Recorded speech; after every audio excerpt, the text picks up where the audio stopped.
আমরা সবাই যুক্ত ছিলেন।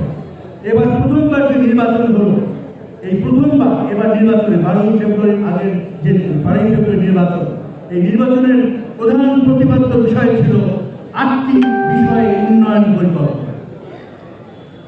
তাই 12 ফেব্রুয়ারি নির্বাচনে 2/3 মেজরিটি নিয়ে যখন বিএনপি সরকার গঠন করলো, সরকার গঠনের প্রথম সপ্তাহে আমাদের প্রধানমন্ত্রী জনাব তারেক রহমান উনি কাজ করা শুরু করলেন, উনি পরিকল্পনা বাস্তবায়নের কাজ শুরু করলেন।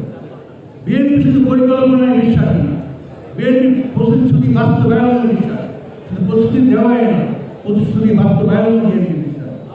এবং সেই জন্য আমরা অতীতের শিক্ষা থেকে যে শিক্ষা লাভ করেছি এবং গত 17 বছর এই স্বৈরাচারী শাসন আমলে যে গুম খুন অত্যাচার নির্যাতন আমরা সহ্য করেছি, এই গুম খুন অত্যাচার নির্যাতনের যে প্রতিবাদ, যে প্রতিশোধ, এই প্রতিশোধ আমরা ভিন্নভাবে নেওয়ার সিদ্ধান্ত নিয়েছি। আমাদের প্রধানমন্ত্রী জনাব তারেক রহমান উনি বলেছেন আমরা প্রতিশোধ দেব, আমরা চরম প্রতিশোধ দেব, কিন্তু এই প্রতিশোধ দিতে হবে বাংলাদেশকে গড়ার মাধ্যমে।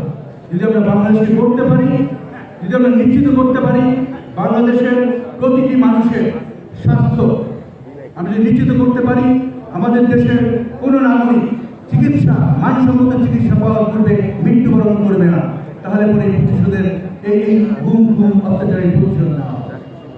আমরা যদি নিশ্চিত করতে পারি আমাদের সন্তানেরা স্কুলে পড়ে তারা একটি সার্টিফিকেট নিয়ে রাস্তা রাস্তায় ঘুরে বেড়াবে না, তারা সরাসরি চাকরিতে যোগদান করতে পারবে, তারা শিল্প কারখানায় অবদান রাখতে পারবে, তারা টেকনোলজি অবদান রাখতে পারবে,